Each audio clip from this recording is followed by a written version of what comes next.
म्हणजे मग सांगायला होतं का सांगितलं याच्यासाठी प्रत्येकाला माहित पाहिजे. आणि शाळेत जर आम्ही अचानक आलो त्याची संमती असणं फार गरजेचं आहे. म्हणजे शिक्षक असू द्या किंवा आम्ही असू द्या, आम्ही सरकारी कर्मचारी आहे बरोबर. आमचं काम आहे जे पण काही सुविधा द्यायची तुम्हाला, शिक्षकांना पण तेच आहे की त्यांना माहिती द्यायचंच आहे तुम्हाला. त्यामुळे या गोष्टी सर्व आहेच आहे. त्यामुळे तुम्हाला 2-3 दिवस अगोदर त्यांनी पण सांगितलं, अशा पद्धतीने गावात फिरून सांगितलं का आपल्याकडे जे म्हणजे काय जपानीज एन्सेफलायटिस हा एक आजार आहे, डासांमुळे होतो. आणि त्याच्यामध्ये काय होतं, मेंदूवर प्रादुर्भाव होतो.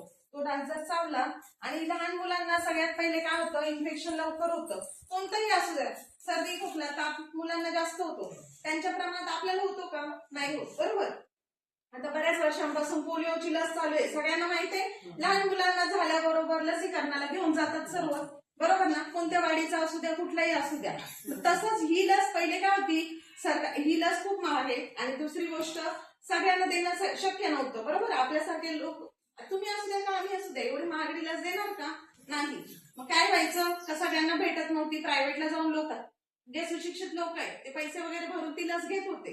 पण आता काय केलंय सरकारने, सगळ्यांना फ्रीमध्ये ही लस अवेलेबल करून दिली. म्हणजे काय, पुरवठा तेवढा केलाय त्यांनी आणि सगळ्यांना ती लसीकरण झालं पाहिजे, जेणेकरून आपलं बाळ काय राहिलं पाहिजे, निरोगी राहिलं पाहिजे. पोलिओमध्ये काय व्हायचं, हातपाय लुळे पडायचे बरोबर. कधी कधी अर्धी बाजू, कधी कधी एक हात पाय असं होत होतं बरोबर.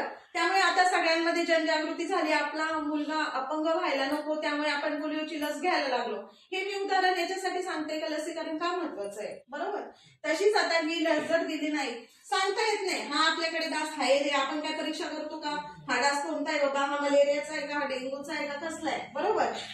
आता सगळीकडे डास वाढलेले, मागे डेंग्यूची साथ आली होती नेरळमध्ये बरोबर. म्हणजे ह्या गोष्टी काय आहे, हे नैसर्गिक आहे, डास वगैरे येणं चावणं. पण त्यामुळे आपण आपल्या मुलांचा बचाव किंवा आपला बचाव कसा करू शकतो. पहिल्या काळात बरोबर आहे, तुम्ही म्हणाल आम्ही तर कोणती लसच नाही घेतली लहानपणापासून, आम्ही निरोगी आहे. पण पहिल्या आणि आताच्या खाण्यापिण्याचा बदल पडलाय की नाही. आणि आता त्या प्रमाणातच मुलांना कोणता आजार होऊ नये यासाठी आपल्याला ही लस द्यायची आहे.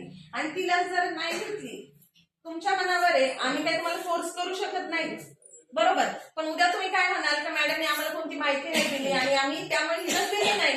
पण आता तुम्हाला सर्व माहिती सांगते का निरोगी राहण्यासाठी लस देणं गरजेचं आहे बरोबर. मुलांना कोणता आजार होऊ नये. आणि या डासाचा असा आहे का, त्याचा संपूर्ण परिणाम कशावर होतो, मेंदूवर होतो.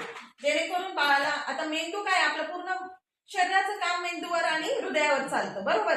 रक्त पुरवठा होतो ते पण काम हृदय करतं. आणि सर्व जे आपले